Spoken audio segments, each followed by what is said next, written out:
In the 90s, the partnership between Disney and studios like Capcom and Virgin Interactive was simply brilliant from a technical standpoint. They managed to translate the fluidity and charisma of hand-drawn animations to the limited 16-bit processors. The result?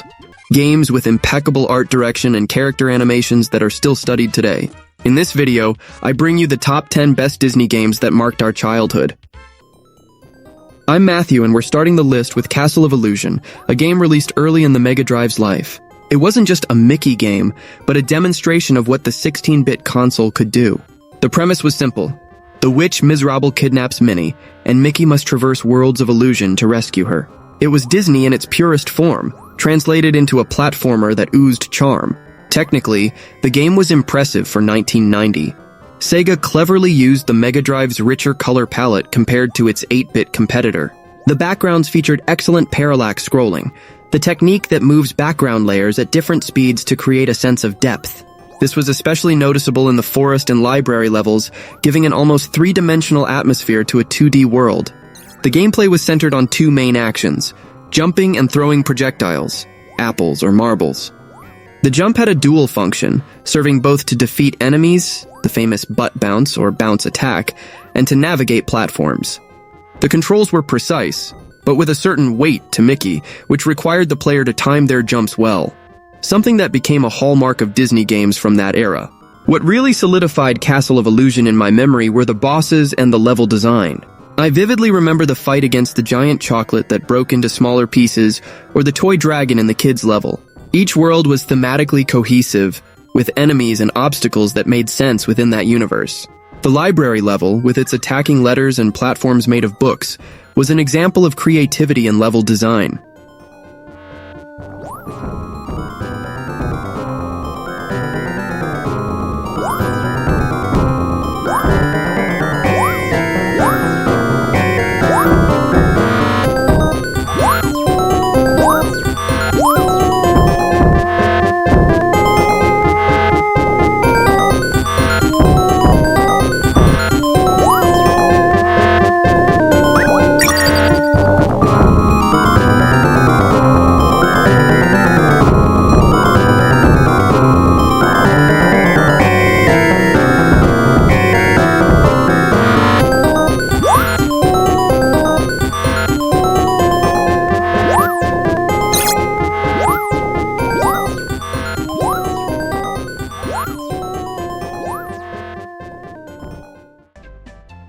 Mickey Mania was an ambitious concept and a true love letter to the character's history.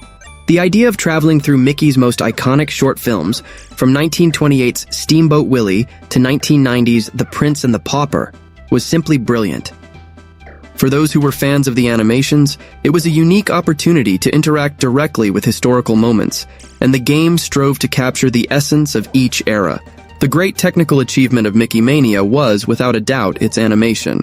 The studio Traveler's Tales worked to create Mickey sprites that moved with a fluidity rarely seen at the time, almost as if they had been rotoscoped directly from the cartoons. Every action, from walking to throwing marbles, was filled with animation frames, which perfectly sold the fantasy of controlling the real Mickey Mouse.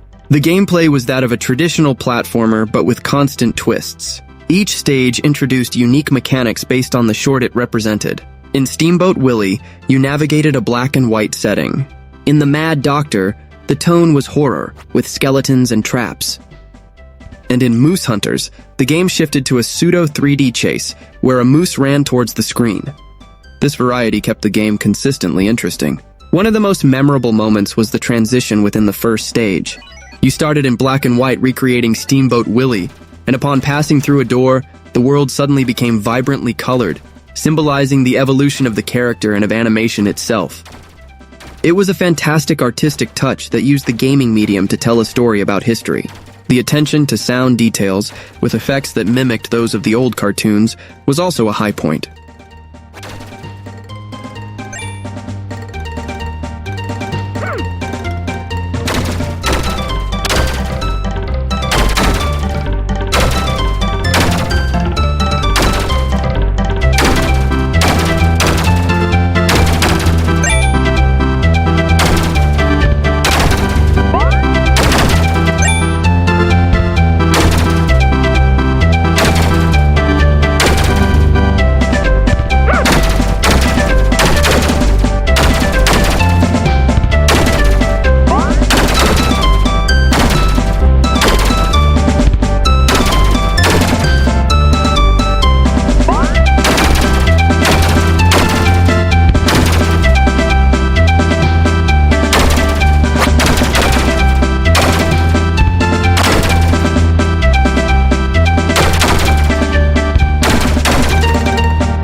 Darkwing Duck arrived on the NES in 1992 as one of Capcom's last great productions for the 8-bit console, and what a production it was.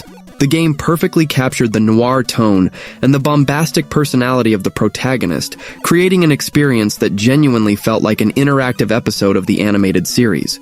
Capcom applied all its experience with the Mega Man series to create a platformer with its own identity, incorporating unique elements like Darkwing's ability to use his cape as a shield.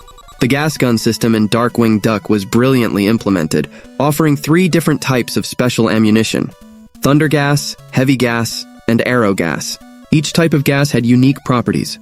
Thunder gas fired projectiles at 45-degree angles, heavy gas rolled along the ground in both directions, and arrow gas created temporary platforms. This variety of combat options made each enemy encounter a small tactical decision, elevating the gameplay beyond simple run and gun. The stage selection structure followed the Mega Man model, allowing players to choose the order in which to face the series' iconic villains.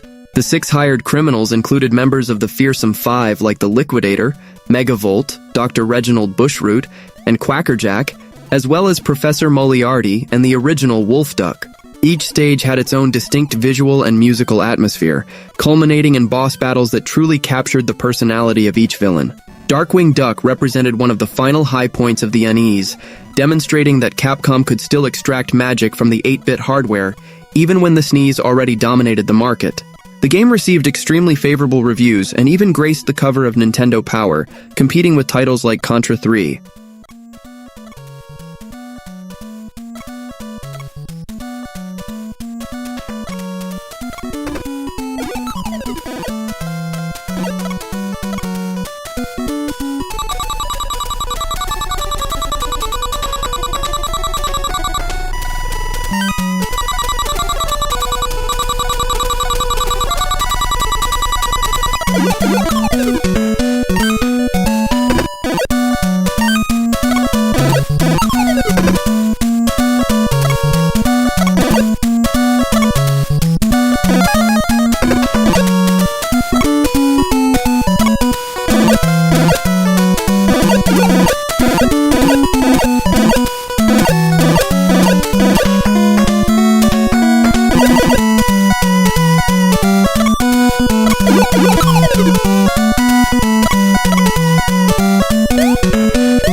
Goof Troop is a fascinating case in the SNES library. Unlike most Disney games of the era, which were focused on platforming, this was an action puzzle game with an isometric view.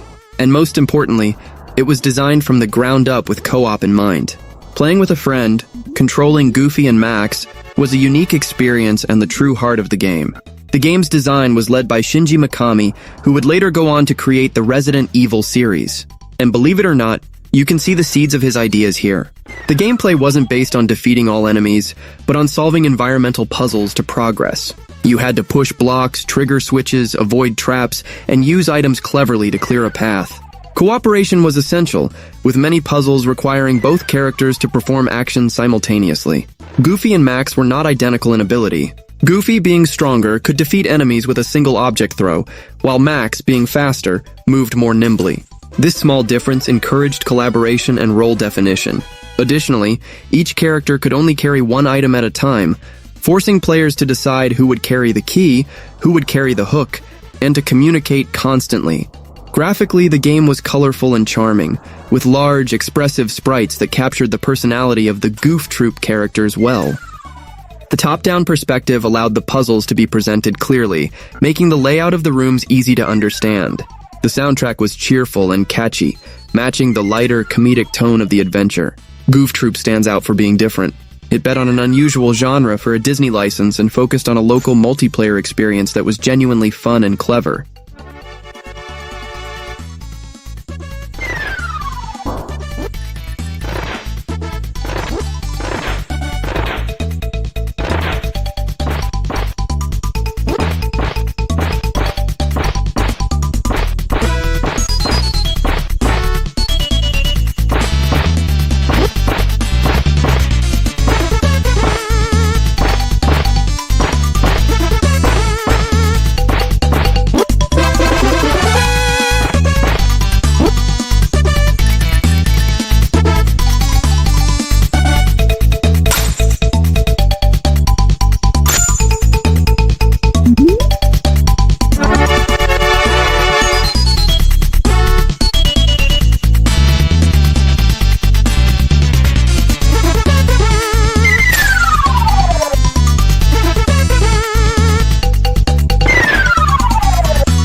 Released late in the NES's life, Chip and Dale Rescue Rangers 2 had the difficult task of succeeding one of the most beloved co-op games on the console. Capcom, once again, did not disappoint, delivering a sequel that was, in essence, more and better. The core formula remained the same, but everything was refined and expanded, resulting in a more polished and varied adventure. The main technical and design improvement was in the interactivity and gameplay. The mechanic of picking up and throwing boxes was enhanced with a new charged move. By holding the button, the character would flash and could launch the box in a diagonal arc, hitting enemies that were previously out of reach. This added a new layer of strategy to combat and exploration. The game also introduced more level variety, including a Wild West and a futuristic lab. The co-op mode, which was the highlight of the first game, returned in full force. The ability to pick up and throw your own partner continued to be a source of chaos and laughter, but also a useful tool for reaching higher platforms or strategically attacking enemies. The sequel seems to have been designed with even more moments that encouraged this chaotic and fun interaction between the two players. Visually, the game squeezed everything it could out of the NES hardware. The sprites were slightly larger and more detailed than in the first game, and the environments were more vibrant and complex. Despite being an excellent sequel, Rescue Rangers 2 is sometimes less remembered than the original, mainly because it was released in 1993, when many players had already moved on to 16-bit consoles. However, for those who stuck with the NES, it represented the pinnacle of the formula, offering a refined, challenging, and incredibly fun cooperative experience.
The first Chip and Dale Rescue Rangers is an absolute landmark in cooperative gaming. At a time when many two-player games were competitive or simply put a second character on the screen, Capcom designed an experience where cooperation was the focus. The premise was simple. Chip and Dale, the Rescue Rangers, had to rescue their friend Gadget from the clutches of the villain Fat Cat. The gameplay was brilliant in its simplicity. The main action consisted of picking up objects like crates, apples, or bombs and throwing them at enemies. The controls were responsive and the physics of the throws were intuitive. The level design was genius, with a sense of scale that made the chipmunks feel truly small in a giant's world. You traversed laboratories, casinos, and city streets where everyday objects became platforms and obstacles. Where the game truly shone was in its two-player mode. The ability for one player to pick up and throw the other opened up a range of strategies. And trolling. You could use your friend to defeat a tough enemy, or simply throw them into a pit for pure fun. This direct and physical interaction between players was something new, and turned every gaming session into an unpredictable and hilarious experience. Technically, the game was an example of Capcom's mastery of the NES. The graphics were colorful and faithful to the animated series, with well-animated sprites and detailed backgrounds. The soundtrack is unforgettable, with cheerful and energetic melodies that perfectly complemented the on-screen action.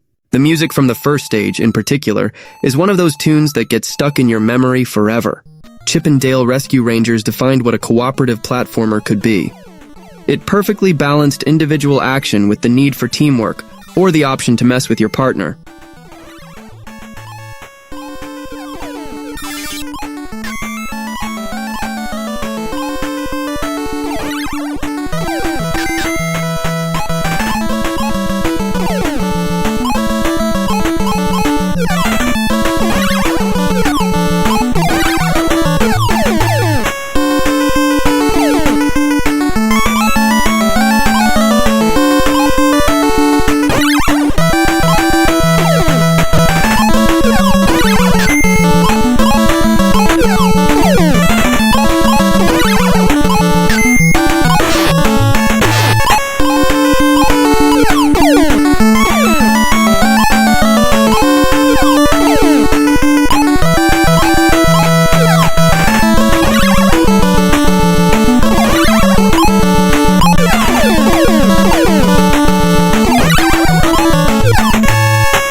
DuckTales 2 arrived in 1993 as a sequel that genuinely improved upon the already near-perfect formula established by the original. Capcom wasn't content to simply offer more of the same, implementing significant improvements such as the ability to revisit completed stages and an upgrade system for Scrooge McDuck's cane. The new mechanic of collecting map pieces created an additional layer of exploration, culminating in a secret sixth stage that rewarded dedicated players. The control of the pogo cane was refined to be even more responsive and intuitive, eliminating some of the minor inaccuracies of the previous game. New interactions were added, allowing Scrooge to use his cane to pull levers, fire cannons, and cross large gaps using bouncing flowers. The inclusion of hooks to hang from and rafts to cross water expanded the level design possibilities in creative and organic ways. The shop system introduced in DuckTales 2 added a strategic dimension absent in the original, allowing players to spend collected money on recovery items, extra lives, and other upgrades. This internal economy created interesting decisions about when to spend resources versus saving for larger purchases. The cane upgrades provided by Gyro Gear Loose unlocked secret areas in each level, encouraging multiple playthroughs and thorough exploration. Unfortunately, like many NES titles released in 1993, DuckTales 2 suffered commercially due to the SNES's market dominance. This unfair situation caused one of the best platformers ever created to go unnoticed by many players at the time. Today, DuckTales 2 is recognized as a masterpiece that enhanced an already excellent formula, offering an experience that felt legitimately like a sequel and not just an expansion.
The first DuckTales is not just a great Disney game, it's one of the best platformers of all time. Released in 1989, it captured the imagination of a generation with its innovative gameplay, flawless level design, and one of the most iconic soundtracks in video game history. Scrooge McDuck's adventure in search of treasures around the world was the personification of the animated series. The game's brilliance lies in a single mechanic, the pogo jump. By jumping and pressing down in the attack button, Scrooge McDuck used his cane as a pogo stick. This served three purposes simultaneously: attacking enemies, traversing hazardous terrain, like spikes, and reaching greater heights. It was a versatile, brilliant, and incredibly satisfying move to execute. Additionally, he could use the cane to hit objects and rocks, adding another layer to the interaction with the environment. The game's structure was also remarkable for its time. Inspired by Mega Man, DuckTales offered a stage selection screen, allowing the player to choose where to go. The Amazon, Transylvania, African mines, the Himalayas, or the moon. Each stage had a unique design, hidden treasures, and a final boss. This freedom of choice, combined with the secrets scattered throughout each level, gave the game immense replay value. And then, there's the presentation.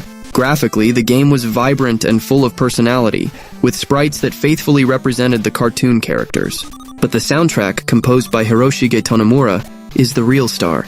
Every theme was memorable, but the music from the Moon Stage theme, transcended the game itself, becoming an anthem of the 8-bit era, revered and remixed by fans to this day. It's a piece of music that evokes pure nostalgia.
The Lion King, the game, was an event. Released to capitalize on the film's massive success, it was a technical feat that sought to recreate the beauty of Disney's animation on 16-bit consoles.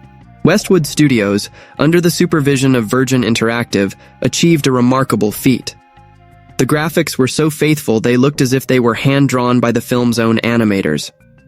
The first stage, with young Simba in the Pridelands, was jaw-dropping. The game structure followed Simba's journey, divided into two parts. In the first half, you controlled young Simba, whose main ability was a roar that could paralyze smaller enemies and the ability to roll. The stages were more focused on platforming and exploration.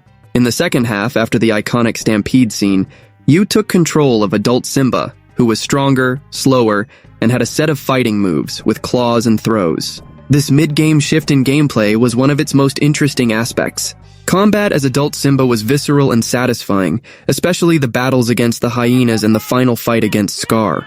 However, the game is infamously remembered for its brutal difficulty. The second stage, Can't Wait to Be King, with its platforming puzzles involving monkeys and giraffes, and the dreaded wildebeest Stampede level, became nightmares for many children of the 90s.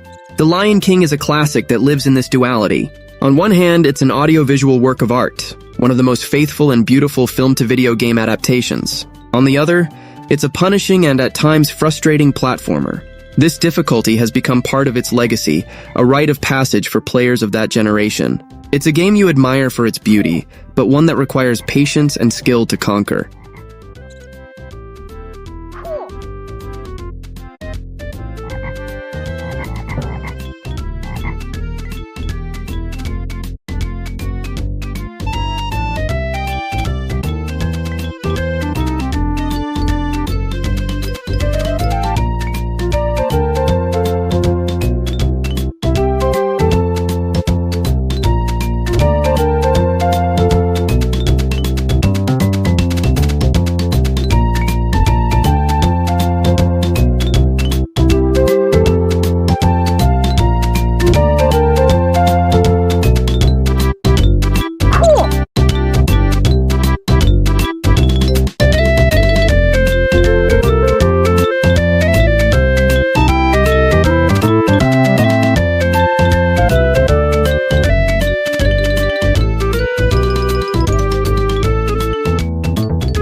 Placing Aladdin at the top is almost unanimous, but it's crucial to make the distinction. We're talking about two completely different games that share the same name. The SNES one, made by Capcom, was an excellent acrobatic platformer. But the version that defined a generation and usually holds this spot is the one for the Mega Drive, developed by Virgin Interactive with the direct collaboration of Disney's animators. What set the Mega Drive version apart was its unbelievable animation. Using a technique called Digicel, Disney animators drew the animation frames for Aladdin and other main characters, which were then digitized for the game. The result was a fluidity of movement never before seen on a home console. Aladdin ran, jumped, swung his scimitar, and hung from ledges with the same grace and charisma as the character in the film. The gameplay was action-focused, armed with his scimitar for close-range attacks and a limited number of apples for long-range attacks. Aladdin faced the guards of Agrabah and other mystical creatures. The combat was simple but effective. The level design was exceptional, taking the player from the rooftops of Agrabah and the Cave of Wonders to the surreal interior of the genie's lamp and a high-speed escape on the magic carpet. Aladdin for the Mega Drive was a watershed moment. It raised the standard of what was expected from a licensed game, proving that it was possible not only to adapt a film's story, but also to capture its soul, its art, and its energy. The combination of its technical revolution in animation, solid gameplay, and flawless presentation makes it not just the best Disney game of the 90s, but one of the greatest classics of the 16-bit era. Well, that was my list. Now I want to know what yours is. Let me know in the comments. I'll be signing off here. Take care and see you in the next video.